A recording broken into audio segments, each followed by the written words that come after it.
चला तर मंडळी पाहूयात मस्त ज्वारीच्या पिठाचे खमंग थालीपीठ। त्यासाठी इथे 3 कांदे बारीक चिरून घ्यायचे आहेत। त्यानंतर कोथिंबीर आणि टोमॅटो स्वच्छ धुवून अशा पद्धतीने बारीक चिरून घेतलेला आहे।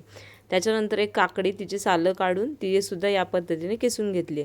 पटकन ज्वारीचे पीठ घ्यायचं आहे। त्याच्यानंतर त्यामध्ये जाईल कांदा, त्याच्यानंतर जाईल टोमॅटो, त्यानंतर आपण किसून घेतलेली काकडी सुद्धा यामध्ये घालणार आहोत आणि बारीक चिरून घेतलेली कोथिंबीर।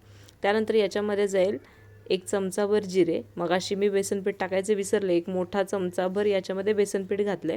त्याच्यानंतर जाईल याच्यामध्ये लाल तिखट, त्याच्यानंतर थोडासा ओवा आणि त्यानंतर कोथिंबीर आणि चवीनुसार मीठ। मस्त त्यानंतर आपण मिक्स करून घेऊ आणि थोडं थोडं पाणी टाकून याचा असा घट्टसर, म्हणजे जास्त पातळही नाही जास्त घट्टही नाही, असा आपण गोळा बनवून घ्यायचा आहे। हे पहा, अशा पद्धतीने आपल्याला हे पीठ मळून घ्यायचं आहे। त्याच्यानंतर एक कापड घेतलंय, ते धुवून घेतलेलं आणि त्याच्यावरती पाणी शिंपडलंय आणि हे पहा पीठ आपण हे थापताना सुद्धा काय करायचं, हाताला पाणी लावायचं आहे, म्हणजे छान असं हे थालीपीठ मस्त थापलं जातं। त्याच्यानंतर असे गोळे करून घ्यायचे आहेत। हे पहा, त्यानंतर तवा मस्त तापलेला आहे, बाजूने तेल सोडायचे आणि याच्यावरती थालीपीठ घालायचं आहे आणि मस्त कमी गॅसवरती दोन्ही बाजूंनी शेकून घ्यायचं आहे। हे पहा, मस्त खरपूस भाजायचं आहे। तर आपलं थालीपीठ मस्त तयार झालंय।